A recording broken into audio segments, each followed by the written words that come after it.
Halo guys, Assalamualaikum warahmatullahi wabarakatuh. Kali ini kita akan lanjutkan part 2 sebelumnya ya. Di part 3 kali ini kita akan membahas bagaimana caranya kita merancang metode penelitian untuk sebuah proposal penelitian yang dihasilkan dari mereplikasi sebuah paper. Nah, sekarang kita ke metode. Nah, oke. Nah, di metode sekarang kita kembali ke papernya. Oke, kita lihat di papernya di bagian metodologi penelitiannya ya. Nah, satu hal yang perlu kalian ingat bahwa artikel atau paper yang memuat hasil penelitian yang telah dipublikasikan di jurnal, pada prinsipnya ia adalah ringkasan dari keseluruhan proses penelitian yang telah dilakukan oleh peneliti. Ia adalah ringkasan dari proposal dan laporan penelitian yang coba dikomunikasikan ke pembaca dengan jumlah halaman yang terbatas. Sehingga beberapa komponen-komponen atau bagian-bagian penting di proposal itu mungkin tidak bisa ternyatakan secara tersirat, secara tersurat di paper ya. Sehingga kalau misalnya kalian kepengen tahu ini pendekatannya apa sih yang digunakan, strateginya apa yang digunakan, pada titik tertentu kadang mungkin nggak akan kalian bisa temui secara langsung di paper. Ya, tetapi di proposal biasanya dia akan terungkap. Sehingga tugas kalian itu mengidentifikasi secara mandiri, ini kira-kira kalau begini modelnya, model analisisnya seperti ini, pertanyaan penelitiannya seperti ini strateginya apa, pendekatan yang digunakan apa. Harusnya kalau kalian itu menguasai secara baik tentang metodologi penelitian, meskipun itu tidak dinyatakan secara tersurat langsung di paper, kalian akan bisa mengidentifikasinya. Ya, oh ini survei nih, ini eksperimen nih, meskipun tidak dinyatakan. Oh ini deduktif, ini induktif pendekatannya, itu bisa kalian identifikasi secara mandiri. Ya, dengan melihat gambaran besar dari paper itu bagaimana, meskipun itu tidak dinyatakan secara tersurat di paper. Nah, sekarang kita lihat, kita butuh tentang pendekatan penelitian, ya. Nah, ini nggak akan, kalian di research metodologi, kalian nggak akan lihat di sini. Dia nggak akan ngelihat, dia menyatakan bahwa strateginya apa dan seterusnya. Sehingga kalian identifikasi sendiri, ini yang jelas pendekatan penelitiannya. Ini jelas deduktif ya, deduktif, kuantitatif, ini wes. Tinggal kalian ceritakan nanti. Kenapa deduktif kuantitatif? Karena dia itu menguji teori. Teori mana yang diuji ya di hipotesis tadi.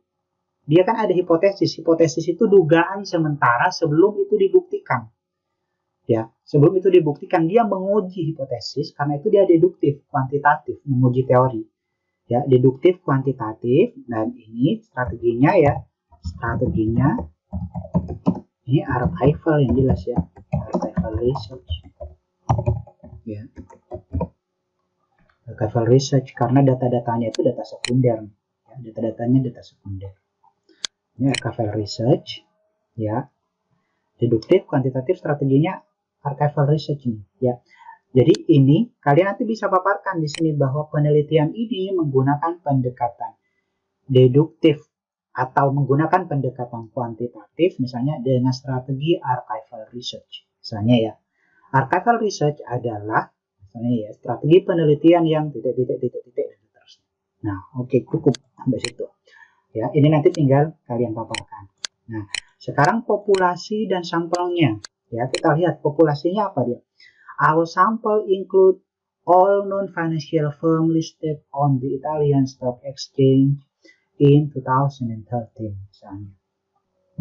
Kalian lihat di sini, sampelnya dia itu semua perusahaan non-keuangan yang terdaftar di Bursa Efek Italia di tahun 2013. Berarti populasinya ini ya, berarti ya. Ini populasinya adalah seluruh perusahaan yang terdaftar di Bursa Efek Italia tahun 2013. Sementara sampelnya ya, sampelnya itu adalah seluruh perusahaan non keuangan. Perusahaan non keuangan yang terdaftar di Bursa Efek Italia tahun 2013.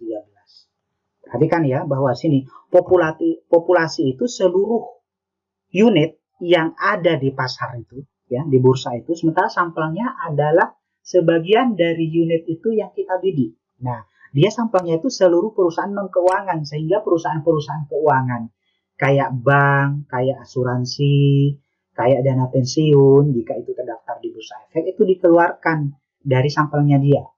Ya, biasanya sebagian penulis punya alasan tersendiri, sebagian peneliti punya alasan tersendiri kenapa kemudian mengeluarkan perusahaan-perusahaan keuangan dalam konteks penelitiannya dia dikeluarkan dari sampel. Kenapa? Biasanya alasannya, terutama alasannya itu biasanya berhubungan dengan kebutuhan penelitian ya. Misalnya dalam konteks ini. Dalam konteks ini, penelitiannya itu menyoroti tentang isu keberlanjutan dihubungkan dengan pendanaan perusahaan melalui penerbitan saham dan obligasi. Ketika perusahaan itu menerbitkan saham, berarti perusahaan itu mencoba menambah pendanaan melalui penerbitan saham.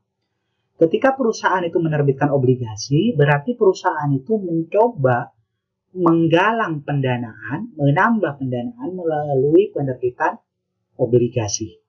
Nah, perusahaan-perusahaan keuangan itu biasanya memiliki karakteristik dan regulasi spesifik kaitannya dengan pendanaan. Berbeda dengan perusahaan-perusahaan non-keuangan, perusahaan manufaktur.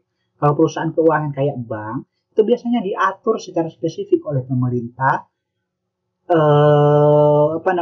berapa dia bisa menerbitkan saham, bisa menerbitkan obligasi, itu batas-batasnya itu diatur secara spesifik, nggak boleh melebihi 30%, harus di bawah 30% misalnya ya, thresholdnya 25%, itu ada ambang batasnya yang diatur secara spesifik oleh pemerintah. Sehingga asumsinya kalau perusahaan-perusahaan keuangan itu diatur secara spesifik melalui regulasi khusus terkait pendanaan, maka perilaku pendanaannya asumsinya itu dia itu spesifik juga, tidak sama dengan perusahaan-perusahaan lain yang nggak diatur oleh pemerintah secara khusus. Karena itu supaya nggak bias perusahaan keuangan dikeluarkan.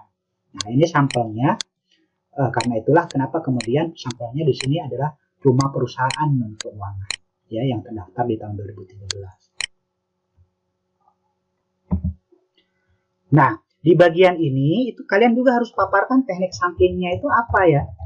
Teknik sampling yang digunakan apa? Cuma kalau kalian lihat di sini, kalian nggak akan lihat teknik samplingnya itu apa. Dia nggak akan di state secara jelas, nggak dinyatakan secara jelas ya. Teknik samplingnya ini kalau di sini ini purposive sampling namanya ya, atau teknik pengambilan sampel dengan teknik bertujuan purposive. Artinya, kita mengambil sampel ya sesuai dengan kebutuhan penelitian kita. Karena penelitiannya ini kebutuhannya menyoroti isu tentang pendanaan, maka di kebutuhannya dia mengeluarkan perusahaan keuangan. Itu kriteria sampelnya bukan perusahaan keuangan, itu dikeluarkan. Itu namanya purposive sampling ya. Purposive sampling itu adalah teknik pengambilan sampel yang disesuaikan dengan kebutuhan penelitian. Biasanya ada kriteria spesifik yang sedari awal ditetapkan oleh pemerintah. Nah, ini salah satu teknik sampling. Teknik sampling itu banyak ya, cuma kita masih belum membahas itu. Nanti di pertemuan-pertemuan berikutnya, kita akan bahas jenis-jenis teknik sampling yang bisa kalian gunakan itu apa. Tetapi yang harus kalian perhatikan di sini dulu bahwa ketika kalian ngebahas populasi dan sampel, ya, kalian harus paparkan populasinya apa, sampelnya sampelnya siapa, teknik sampling yang digunakan apa, termasuk jumlah sampelnya berapa ya. Coba kita lihat jumlah sampelnya di sini. The final sample consists of 230 firms. Berarti 230 perusahaan deh. Jumlah sampelnya 230 perusahaan. Ini nanti tinggal kalian susun narasinya. Nah, ini udah ada komponen-komponennya ya. Nah, oke.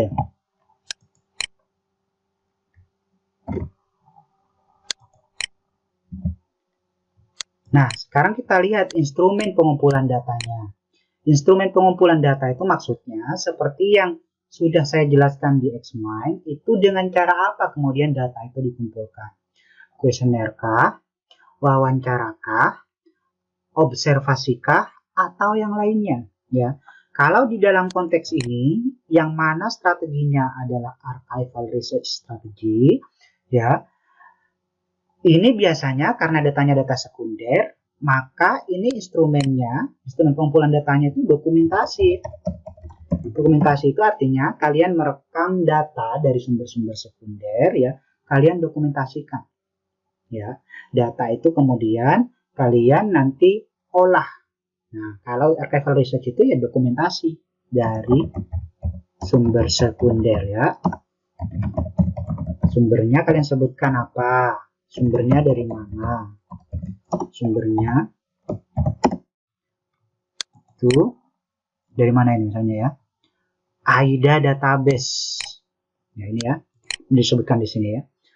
We gather financial and accounting information for the period of 2004 to 2013 using the AIDA database. Jadi dari AIDA database. AIDA database ini kayak data kalau di apa namanya? Di Bursa Efek Indonesia itu ada juga kita punya database. Namanya Teach Me database ya biasanya ya. Nah, ini sumbernya AIDA database. Berarti ini data sekunder ya, jenis data sekunder ya. Instrumen pengumpulannya dokumentasi.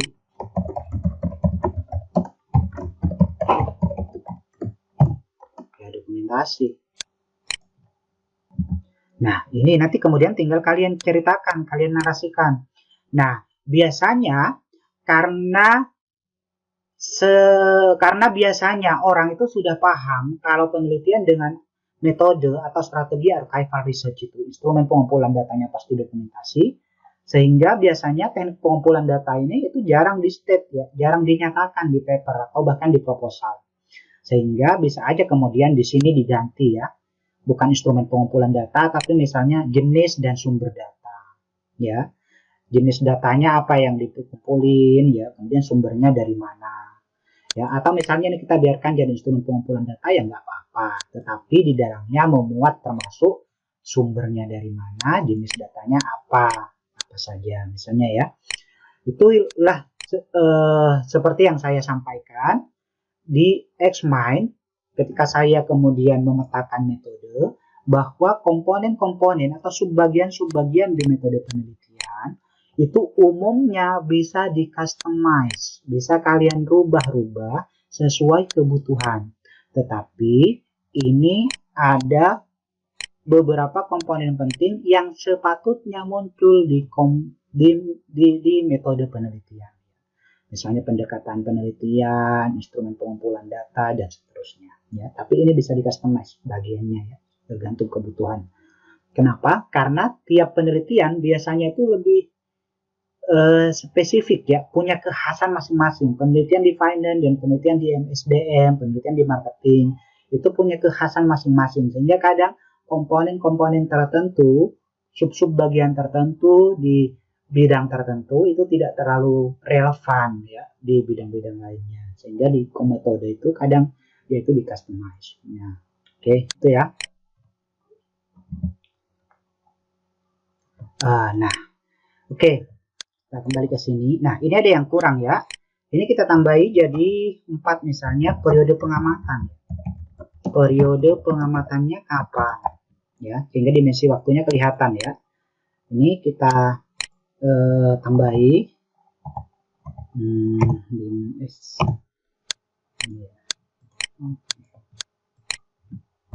ini ya, variabel pengukuran, kemudian 6. Nah,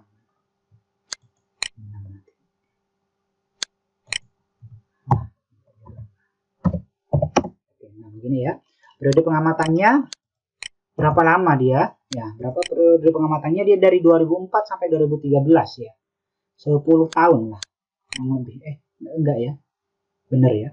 Nah, 10 tahun ya. 2004 periode pengamatannya dia 2004 sampai 2013. Nah, periode pengamatan. Sekarang kemudian variabel dan pengukuran. Kalian identifikasi apa aja variabelnya, definisi variabel itu apa aja, kemudian bagaimana variabel itu diukur. Nah, untuk bisa mengidentifikasi ini, itu akan lebih mudah kalian itu menyusunnya via tabel. Menyusunnya via tabel.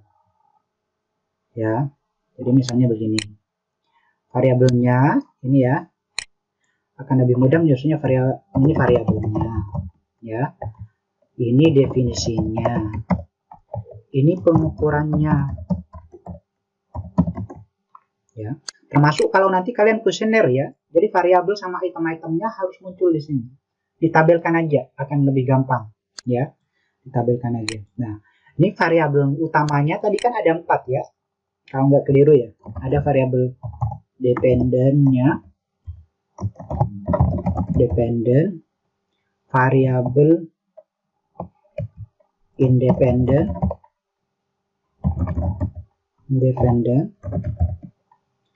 kemudian independent.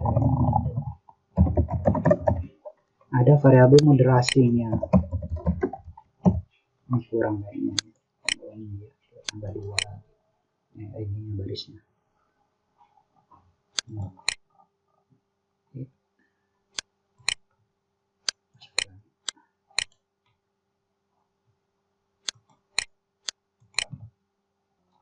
Nah, sekarang kita lihat variabelnya tadi yang dependent itu apa ya variabelnya ya. Kita lihat modelnya aja deh ya.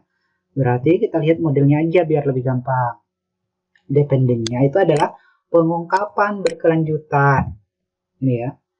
Dependentnya itu adalah pengungkapan berkelanjutan. Ya. Definisinya apa pengungkapan berkelanjutan? Kalian paparkan di sini bahwa pengungkapan berkelanjutan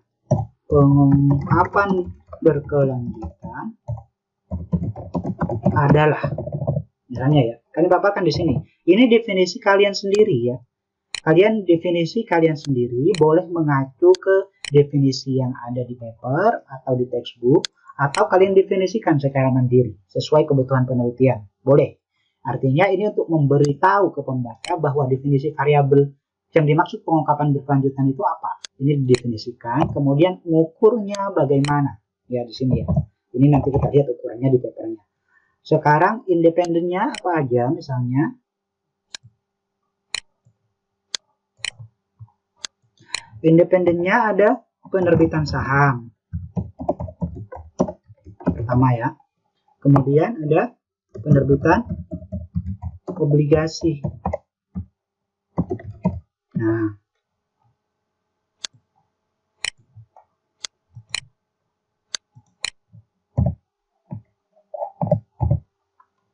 didefinisikan juga di sini. Yang dimaksud penerbitan saham itu apa?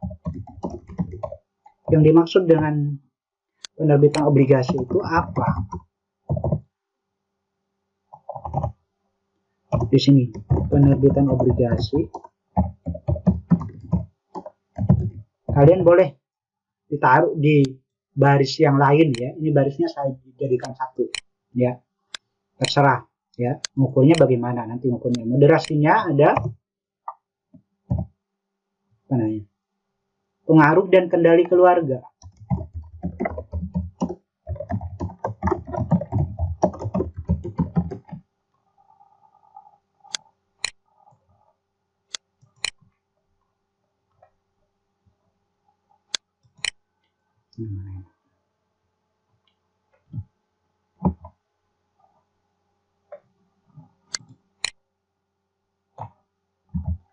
Nah, ini kalian definisikan juga bahwa yang dimaksud pengaruh dan kendali keluarga itu apa?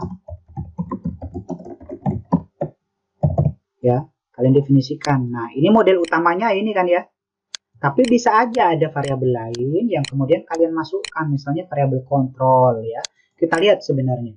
Variabelnya apa aja sih? Dia misalnya ya, gimana?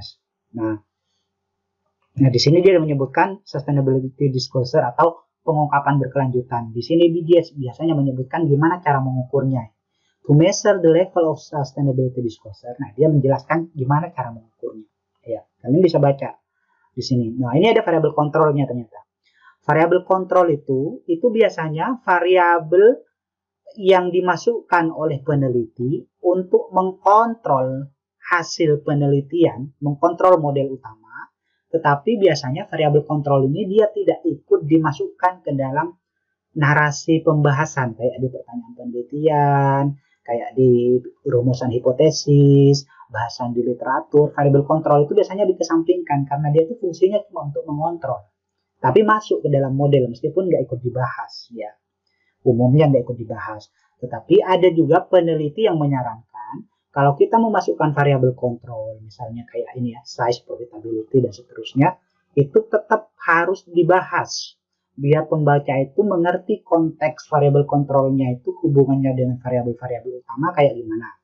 Tetapi by default variabel kontrol itu boleh nggak dibahas di pembahasan karena pada prinsipnya dia di luar model.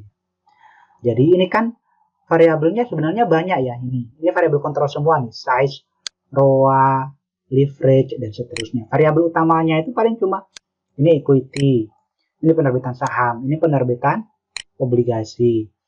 Ini variabel utamanya ini ya 4 ini. Yang lainnya ini variabel kontrol. Variabel kontrol itu nggak masuk di hipotesis, nggak masuk di pertanyaan, nggak masuk di pembahasan karena dia itu sifatnya mengontrol. Dan itu boleh. Variabel kontrol itu nggak harus masuk di pembahasan karena dia nggak masuk di model.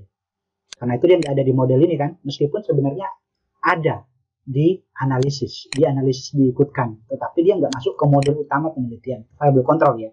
Itu pendapat pertama yang biasanya dipahami oleh peneliti begitu. Variabel kontrol boleh nggak masuk ke model, tetapi di analisis dia ikut disertakan ketika diuji. Ya, itu hanya sekedar untuk mengontrol hasil.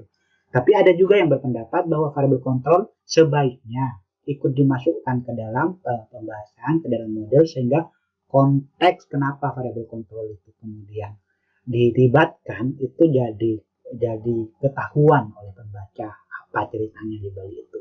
Ada juga yang berpendapat begitu. Tapi boleh aja kalian variabel kontrol itu tidak dimasukkan ke dalam model, itu pada prinsipnya nggak masalah ya. Namun begitu, meskipun nggak masalah, sebaiknya kita masukkan di sini, ya, di bab 3 ya, variabel pengukuran itu. Variabel kontrolnya apa aja misalnya? Oh, variabel kontrolnya ada apa aja sih?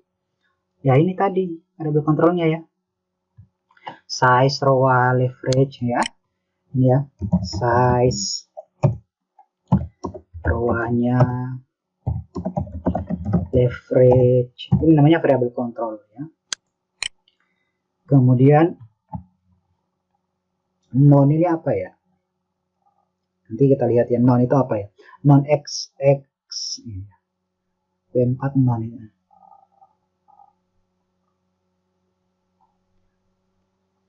Non executive director. Non executive director.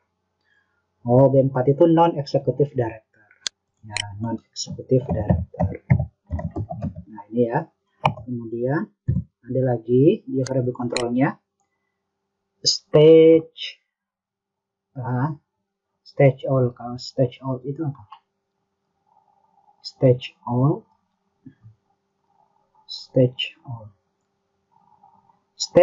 is dichotomous variable in different form that are more. Oh, ini usianya ya perusahaan ya, dia berada di siklus mana ya. Kemudian dia bilang stage all. Ini berapa lama perusahaan itu telah berdiri ya, sehingga semakin lama perusahaan itu berdiri seharusnya siklusnya kan sudah berada di siklus dewasa ya. Stage all, nanti kita lihat gimana dia mengukurnya. Kemudian ada lagi stage all ENV itu apa? Sensitivitas lingkungan ya. Gimana mengukurnya dia ya? Nanti kita lihat ya. Sekarang ENV sensitivitas lingkungan atau environmental sensitivity. Kemudian ada lagi variabel kontrolnya MBA. MBA ini tingkat pendidikan CEO-nya kayaknya. Nah, ya benar ya. Nah, MBA. Tingkat pendidikannya CEO-nya, apakah dia mendapatkan gelar, mempunyai gelar di bidang ekonomi atau enggak? Kayaknya ya. Nanti kita lihat pengukurannya gimana. Kemudian ada industri. Nah, industri. Nah, kalian lihat variabel kontrolnya lebih banyak daripada variabel utamanya ya. Namun variabel kontrolnya ini nggak dibahas secara spesifik di model secara keseluruhan karena itu boleh dilakukan. Ini juga variabel-variabel kontrol ini harus kalian definisikan tetap ya. Size itu apa definisinya, ROA itu apa definisinya, dan seterusnya di sini. Harus didefinisikan.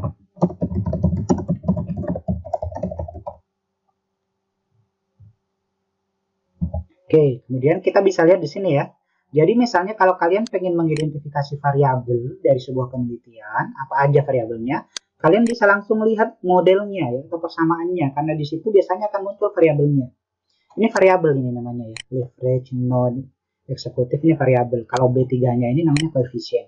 Ini variabel namanya ya. Nah, sekarang kita lihat variabel dependen atau pengungkapan berkelanjutan itu ternyata juga diurai ya variabelnya ya. Jadi dia mengurainya juga ini kan variabel dependen ini. Dia mengurai juga menjadi 5 dimensi. Cuma ini nggak ngerti dimensi sustainability ini kan ya, environment ya, shotnya ini apa, labnya apa, protnya apa, dia urai menjadi 5 dimensi. Kita coba lihat ini maksudnya apa, kita lihat di hasilnya aja mungkin ya. Kita lihat di hasilnya, di tabel hasilnya. Nah, NV itu maksudnya environment ya. Oke, ini diurai ternyata dia berdasarkan dimensi pengungkapan berkelanjutan itu berdasarkan environment. Environment ya. Kemudian society, labor, kemudian product responsibility.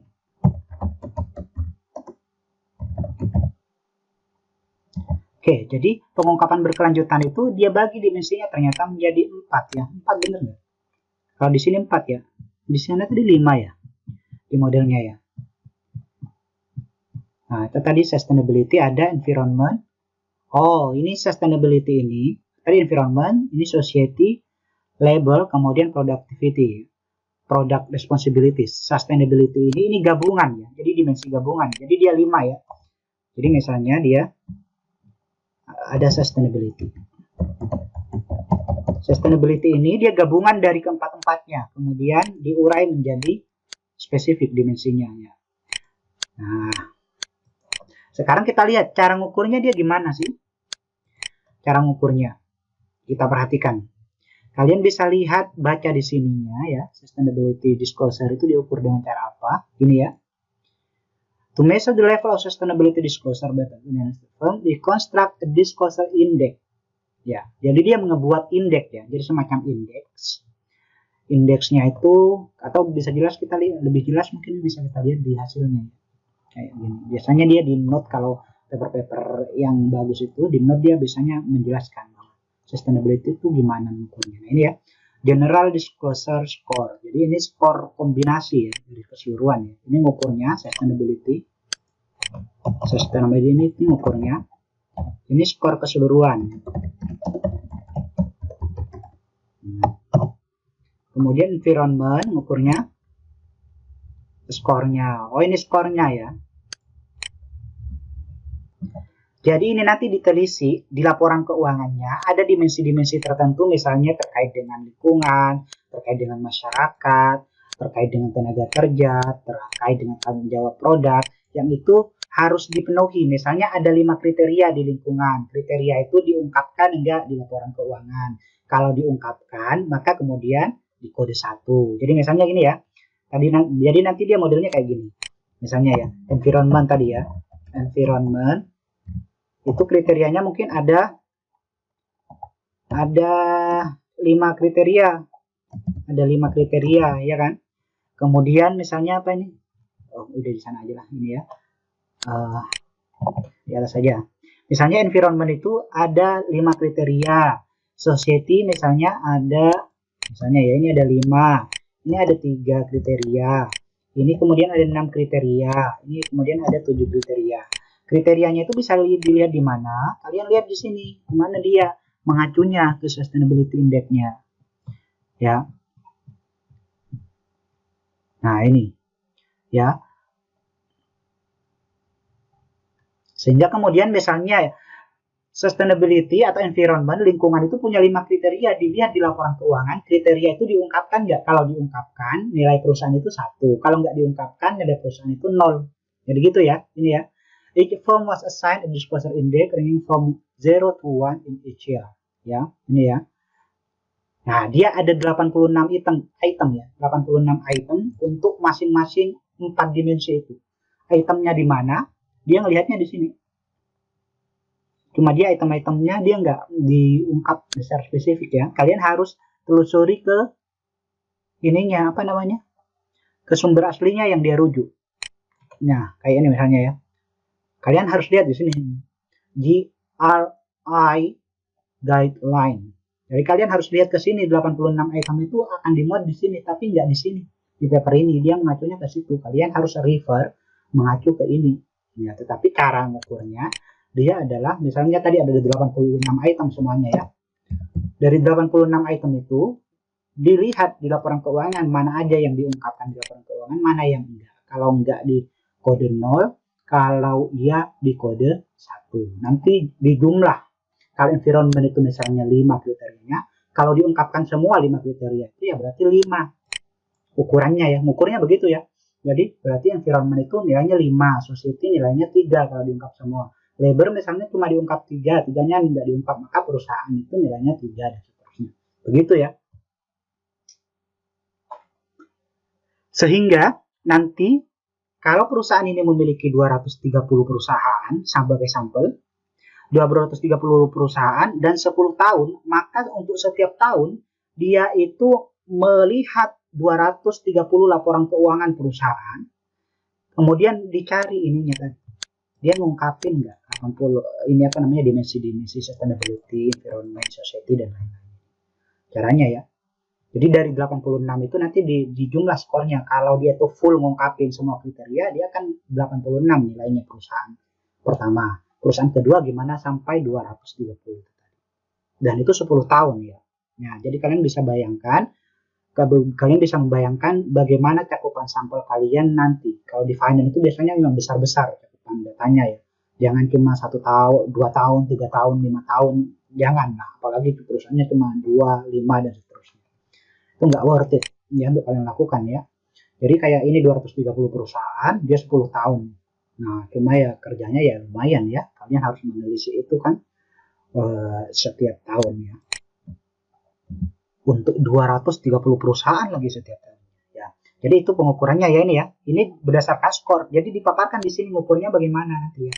Nah, kalian lihat, nah tadi ngukurnya kan dia dengan cara dilihat kalau diungkap itu nilainya 1 ya. Kalau diungkap nilainya 1, kalau tidak diungkap nilainya 0. Nah, nanti ini dijumlahkan, diceritakan di sini pengukurannya kayak gimana. Nah, sekarang independennya. Independennya penerbitan saham. Penerbitan saham. Gimana dia mengukur penerbitan saham ini? Nah, sekarang untuk penerbitan saham, bagaimana dia mengukur penerbitan saham ini? Kita lihat di sini ya. Kadang silahkan kalian skimming ke bagian mana saja yang bisa membantu kalian mengisi proposalnya ya. Membantu kalian memahami apa yang kalian butuhkan ya, membantu kalian mendapatkan apa yang kalian butuhkan. Untuk itu biasanya di beberapa paper itu akan ada penjelasan di bawah tabel utamanya terkait bagaimana variabel-variabel tersebut diukur. Kayak ini misalnya tadi ya. Berarti penerbitan saham berarti ini ya, independent variabelnya dia equity. Equity ini ya.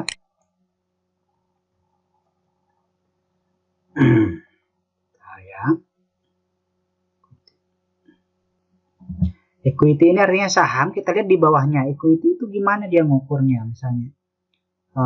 Sorry, mana ini?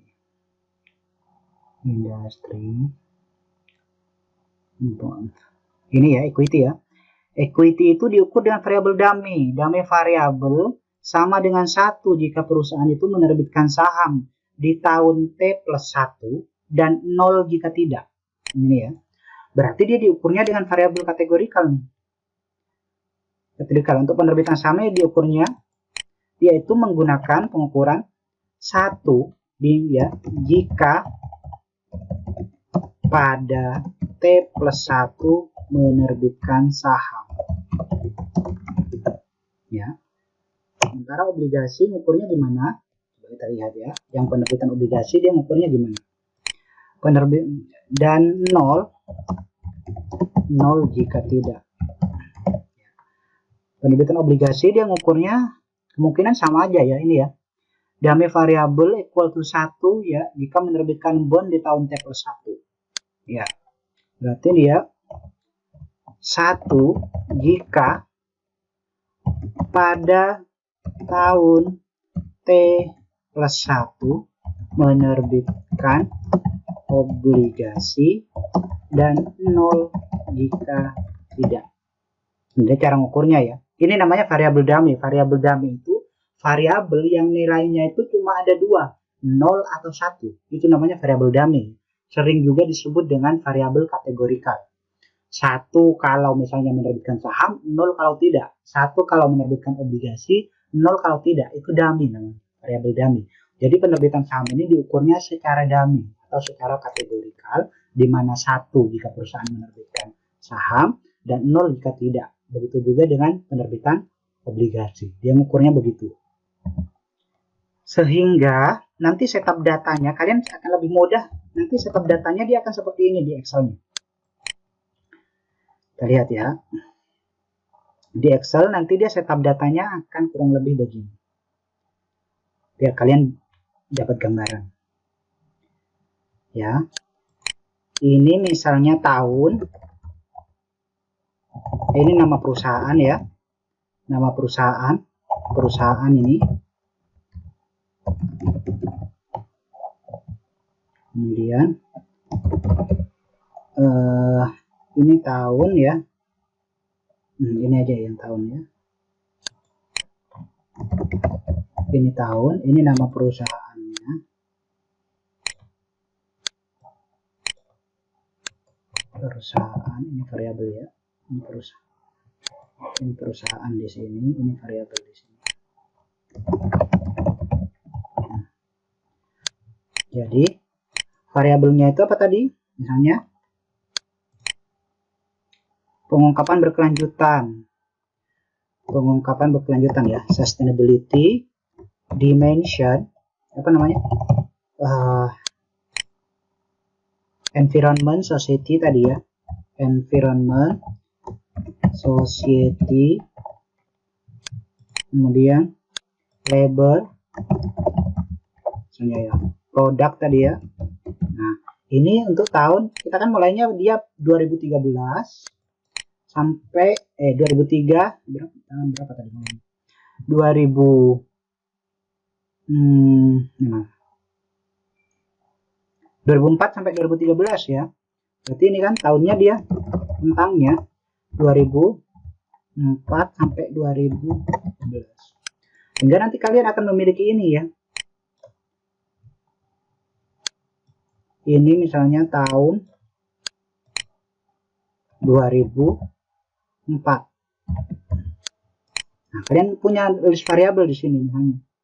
List variabel sesuai ini tadi. Penerbitan saham, penerbitan obligasi, saham, obligasi, dan seterusnya sampai sini. Sampai variabel kontrolnya di list. Misalnya sampai batasnya di sini, nanti di sini lagi ada 2005. Dan seterusnya sampai 2013. Panjang ke sana ke samping nanti ya. Sampai 2013. Sementara di bawah sini kalian akan memiliki nama perusahaannya. Perusahaannya itu tadi ada 1 sampai 230. Nah, kalian bayangkan ya banyaknya datanya ya. Jadi 1 sampai 230 perusahaan dicari setiap tahun variabel-variabelnya ini tadi. Jadi ke sini dia punya 10 tahun, ke sini punya 230. Nah, sehingga nanti di sini kalian tinggal kode untuk perusahaan satu, untuk dimensi sustainability misalnya terdiri dari 5 kriterianya. Tadi dari 58 kriteria ya. Ini 86 tadi ya, 86 kriterianya kan. Misalnya dibagi-bagi di sininya itu misalnya 10 kriteria. Nah, untuk yang perusahaan satu nilainya ini 7. Ini nilainya 5, misalnya ini nilainya 8. Ini 8. Nah, nanti sustainability-nya tinggal ditambah. Yang ini ya, sama dengan nah, ini. Berarti jika untuk penerbitan saham-saham satu itu, berarti kalau ini tahun 2004, berarti penerbitan sahamnya itu kalian cari di tahun 2005. Kenapa di tahun 2005? Karena ini kan T plus 1 nih. Mana tadi? Ini ikuti ya, damai variabel sama dengan 1 jika perusahaan menerbitkan saham di tahun T plus 1. Kenapa tahun T plus 1? Kita kembali ke hipotesisnya dia. Dia itu menduga bahwa pengungkapan berkelanjutan berhubungan positif dengan penerbitan saham. Maksudnya begini, jika perusahaan itu ada upaya untuk menerbitkan saham, misalnya di tahun 2004, saat ini misalnya 2003, tahun depan dia ada niat untuk menerbitkan saham, maka tahun 2003 dia akan memoles laporan keuangannya. Jadi dibagus-bagusin, ditransparankan. Ya, supaya kelihatan nanti laporan keuangannya itu ke investor itu di tahun depan ketika dia menerbitkan saham bahwa dia itu peduli terhadap lingkungan.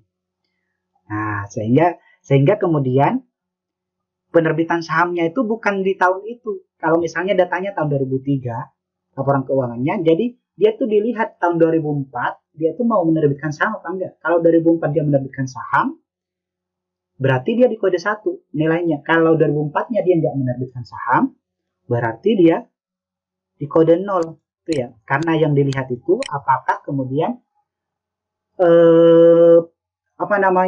maksud perusahaan untuk menerbitkan saham di masa mendatang itu mempengaruhi pengungkapan keberlanjutannya di masa sekarang. Itu kan? Nah, karena itu dia penerbitan saham, ini karena ini tahun 2004, harus dilihat di tahun 2005, perusahaan pertama satu ini dia menerbitkan saham apa enggak. Kalau enggak menerbitkan saham di kode 0, kalau enggak menerbitkan obligasi di kode 0, kalau misalnya menerbitkan saham di kode 1. Begitu seterusnya, sampai selesai 2013, dan sampai selesai 230 perusahaan.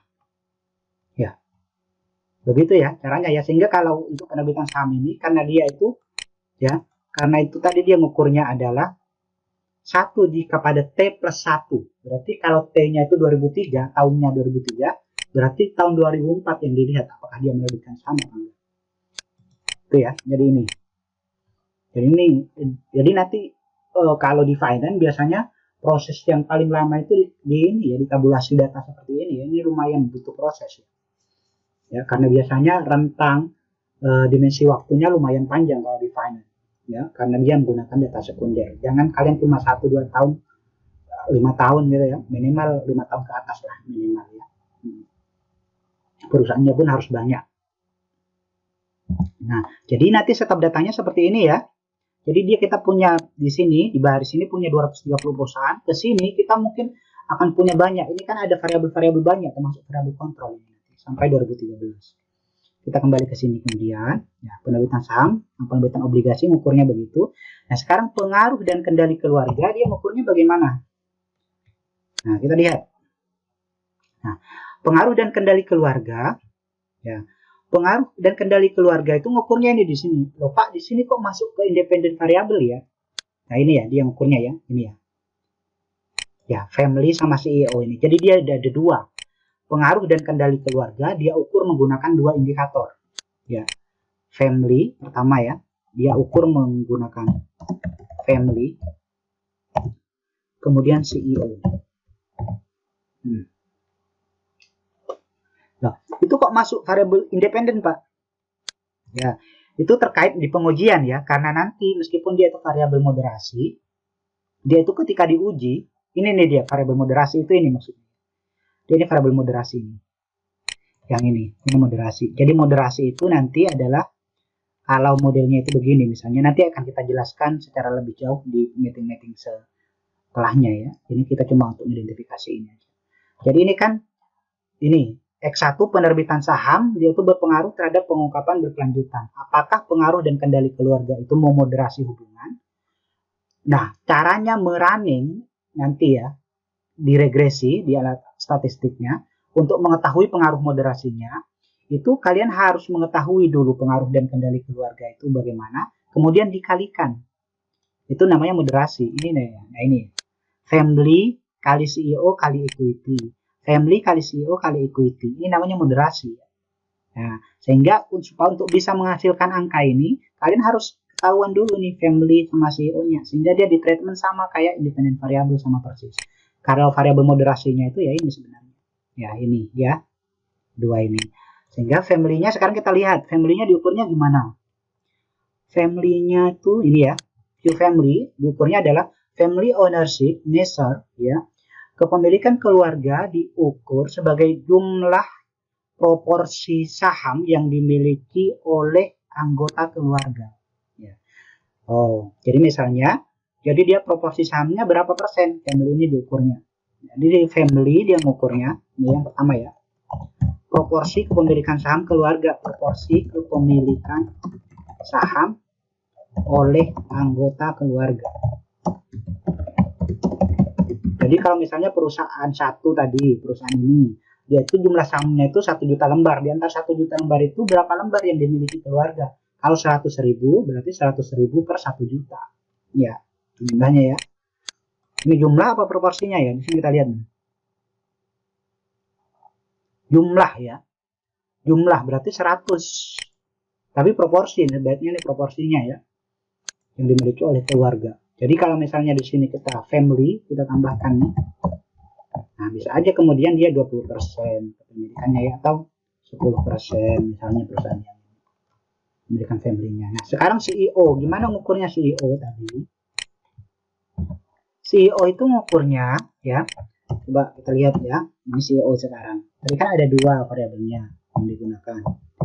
Nah, CEO sekarang kita ukurnya CEO itu ya nih ya, kita lihat di sini. CEO ukurnya gimana? CEO itu diukur dengan dummy. Dummy variabel sama dengan 1 jika CEO di perusahaan tersebut adalah anggota keluarga dan 0 jika tidak. Itu maksudnya ya, meskipun tidak dinyatakan. Sehingga kalau di perusahaan satu ini ada anggota keluarga yang jadi CEO, maka nilainya 1. Kalau nggak ada, maka nilainya 0. Ya, sekarang kita anggap ada perusahaan, maka 1 nilainya. Nah, ini kayak gini ya. Variabel moderasi itu berarti ini untuk mengukur hipotesis 3 ini ya. Hipotesis 3. Hipotesis 3, mana hipotesis 3-nya? Ini ya, hipotesis 2A ya. Pengaruh dan kendali keluarga memoderasi hubungan antara pengungkapan berkelanjutan dan penerbitan saham. Ini, untuk mengukur ini, kalian itu berarti harus mengalihkan ini ya. Berarti CEO kalian kalikan dengan family, kalian kalikan dengan penerbitan saham ini ya, dengan saham ya. Coba kita kalikan ya, sama dengan berarti 1 dikali 10 dikali dengan ini, berarti nilainya ini namanya moderasi ya. Ini namanya moderasi. Ini nanti yang kemudian di running, dimasukkan ke analisis, ini dia hasilnya ya nanti ya. Oke. Nah, sekarang udah ketemu bahwa family dan CEO itu ngukurnya gimana. Ini tadi CEO dummy ya, 1 jika ada anggota keluarga yang jadi CEO dan 0 jika tidak ada. Ya, itu tadi ya. Nah, kita ngukur CEO-nya. Nah, kayak gitulah ya pokoknya. Ya. Sekarang variabel kontrolnya, size-nya itu ngukurnya gimana, ruang ngukurnya bagaimana, dan seterusnya. Tinggal kalian lihat di sini ya. Dia itu ngukurnya seperti apa. Biasanya ada di sini. Oh, nggak ada ya. Ini variabel-variabel utama yang di sini. Oh, ada kok ini. Size itu ngukurnya menggunakan natural log of employee. Jadi jumlah jumlah karyawan ya. Kemudian ROA ngukurnya menggunakan return on asset. Leverage ngukurnya menggunakan ya, nilai buku hutangnya ya, dibagi total aset ya. Nah, ini tinggal kalian lihat aja nanti di sini ukurnya bagaimana ya. Ya. Jadi itu. Ini kalau udah ketemu, ini maksudnya ya. Jadi variabel dan pengukuran itu ini semua kalian definisikan, pengukurannya apa dan seterusnya. Caranya ya kalian lihat di sini tadi. Nanti kalian lihat size roll leaf rate-nya itu di sini itu gimana ukurnya. Ya. Itu nanti kemudian masuk di sini termasuk ya. Leaf rate dan seterusnya. Oke, nanti begini setup datanya persis kayak gini. Jadi datanya udah ketemu semua, tinggal kalian analisis. Ya. Nah, sekarang kita lanjutkan. Ini enggak saya lanjutkan yang kontrol-kontrolnya ya. Nanti bisa kalian baca sendiri. Kontrolnya itu mengukurnya kayak gimana, size row dan seterusnya. Nanti dilihat di sini. Ini kan ada nih ya. Ukurnya di mana. Nah, sehingga kemudian ini peneliti ini modelnya kayak gini kan ya. Ya.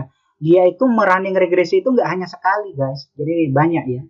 Jadi pertama, dia misalnya environment dulu yang jadi dependent, society, labor sama product responsibility. Jadi dependent di running beda-beda ya, terpisah ya. Model 1 itu dia running tanpa variabel moderasi, ya ini ya. Model 2 itu di running dengan memasukkan variabel moderasi. Jadi nanti ketika kalian mengolah itu persis kayak gini. Kalau misalnya ngadopsinya seperti ini ya. Nah, sekarang kita lihat teknik analisis datanya. Ini sudah pasti menggunakan regresi ya. Coba kita lihat ya. Ini sudah pasti menggunakan regresi. Regresi itu adalah salah satu alat statistik yang digunakan untuk mempelajari hubungan sebab akibat antara dua variabel atau lebih. Nah, ini ya. We use linear panel regression or linear least square ya. Ya, OLS, regresi panel ya. Regresi alat analisisnya menggunakan regresi panel OLS namanya. Nah, nanti tinggal kalian narasikan regresi panel OLS itu apa, modelnya bagaimana. Modelnya ya tinggal di copy nanti yang ini. Modelnya persamaannya ini tadi ya. Ini model 1. Jadi model satunya itu variabel moderasinya nggak diikutkan. Model 2 variabel moderasinya diikutkan. Kayak gini ya. Nanti tinggal di copy ke bagian ini. Ditiru ini ya. Ini model. Nah, di alat analisisnya itu, jadi analisisnya menggunakan regresi, modelnya ya seperti ini. Coba ini kerja kacir pasti hasilnya ya. Saya coba copy. Oke. Tuh kan, kerja kacir ya. Modelnya itu di ini aja, ditulis di sini di teknik analisis datanya. Ya. Nah, ini regresi. Oke, coba kita. Nah, ini modelnya seperti ini ntar ya. Nah, kalau diadopsi 100% nih. Tetapi kalau diadopsi 100% mungkin terlalu sophisticated ya bagi anak S1 ya. Sehingga mungkin kalian tidak 100% mengadopsi ini. Bisa aja kemudian sebagian aja yang kalian adopsi. Tapi pada prinsipnya, meskipun diadopsi modelnya 100%, mungkin cakupan sampelnya yang kalian persempit dan seterusnya. Bisa aja kayak gitu. Nanti dikira-kira lah sesuai dengan kebutuhan. Tapi jangan terlalu sederhana ya. Nggak akan disetujui oleh pembimbing. Harus ada tantangannya melakukan penelitian itu juga ya. Cepat kok, penelitian itu cepat asal dikerjakan aja. Ini pada prinsipnya kita telah membedah artikel tadi dan kita telah membuat proposal berdasarkan artikel tadi. Ini tinggal dirapikan aja dan mengisi bagian-bagian yang perlu dielaborasi.